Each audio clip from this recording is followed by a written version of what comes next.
Quand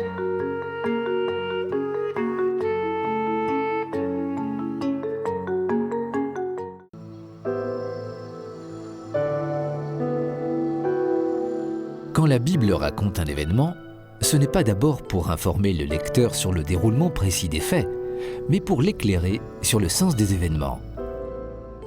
Ainsi, dans l'Ancien Testament, Dieu se présente comme le Seigneur qui a fait sortir son peuple d'Égypte. En effet, le livre de l'Exode raconte la libération des Hébreux du pays d'Égypte. Alors que Pharaon les a laissés partir, il le regrette et se lance à leur poursuite. Voyant les Égyptiens approcher, les Hébreux sont saisis d'un grand effroi et crient vers le Seigneur. Mais Moïse leur dit « N'ayez pas peur, tenez bon, vous allez voir aujourd'hui ce que le Seigneur va faire pour vous sauver. » Le Seigneur dit à Moïse « Pourquoi crier vers moi? Ordonne aux fils d'Israël de se mettre en route, et toi, lève ton bâton, étends le bras contre la mer, fends-la en deux et que les fils d'Israël pénètrent dans la mer à pied sec.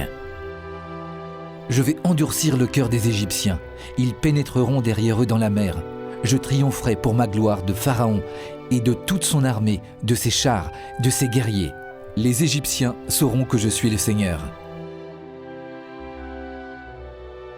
Moïse étendit le bras contre la mer. Le Seigneur chassa la mer toute la nuit par un fort vent d'est, et il la mit à sec.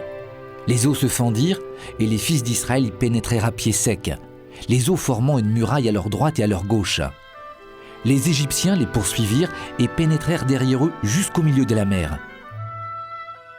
Le Seigneur dit alors à Moïse « Étends le bras contre la mer, que les eaux reviennent sur les Égyptiens, leurs chars et leurs guerriers. » Moïse étendit le bras et la mer reprit sa place. Les eaux recouvrirent toute l'armée de Pharaon, ses chars et ses guerriers. Il n'en resta pas un seul. Ce jour-là, le Seigneur sauva Israël de la main de l'Égypte. Israël mit sa foi dans le Seigneur et dans son serviteur Moïse.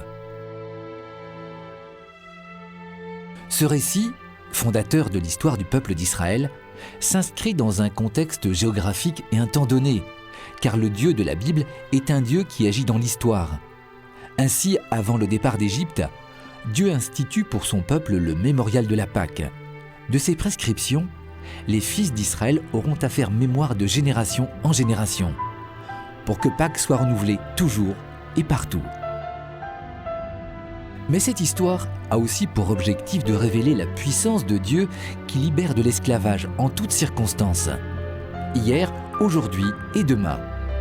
C'est la raison pour laquelle le récit donne peu de détails et que les événements sont racontés comme une épopée qui suscite l'admiration et le désir de revivre cette libération. Pour que ce récit composé il y a plus de 2 millénaires féconde encore notre foi aujourd'hui, il faut se placer du point de vue de l'intention du rédacteur, inspiré sans forcément le savoir par l'Esprit Saint et accepter de rentrer dans cette lecture pour faire place à la révélation de Dieu.